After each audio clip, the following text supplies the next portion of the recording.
Praise the Lord friends.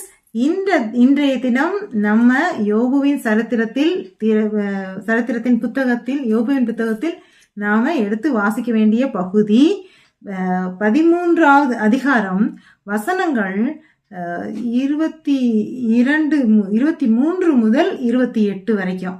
கொஞ்சம் தாங்க வசனம். இதுல நேற்றைய தினத்திலேயே கர்த்தரோட தேவனோட கான்வர்சேஷன் போட ஆரம்பிச்சிட்டாரு யோபு. அதுல கர்த்தர்கிட்ட சொல்றாரு, நான் என்னுடைய பாவங்கள், என்னுடைய அக்கிரமங்கள், என்னுடைய மீறுதல்கள், அதனாலதானே எனக்கு பனிஷ்மெண்ட் கொடுத்துருக்கீங்க. அதெல்லாம் நான் என்ன பண்ணேன்.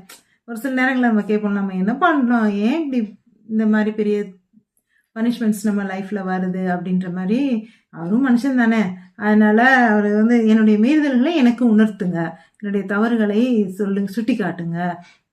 என்னை என்னுடைய சிறு வயதின் பாவங்களோ, ஏன்னா அறியாத வயதுல நான் எதுவும் பாவங்கள் செய்திருந்தேனா, அதுக்காக கூட இந்த தண்டனை எனக்கு கிடைச்சிருக்கோ, அது கூட எனக்கு உணர்த்துங்க.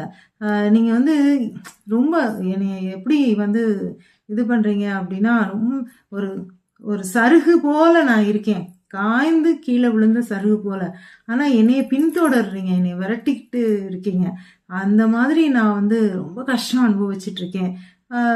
மேலும் நான் என்னுடைய குற்றங்களை, என்னுடைய மீறுதல்களையும், என்னுடைய தவறுகளையும் எனக்கு சுட்டி காட்டுங்க. நான் என்னைய திருந்தி என்னுடைய நியாயத்தை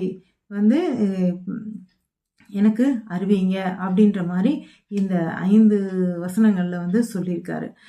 இதை நீங்க எடுத்து வாசிச்சு பாருங்களேன். நான் என்னுடைய கருத்துக்கள் சரியானதா அப்படின்றத நீங்க இந்த புத்தகத்தை, யோபுவின் சரித்திரத்தை எடுத்து எனக்காக வாசித்து பாருங்க. அல்லேலூயா.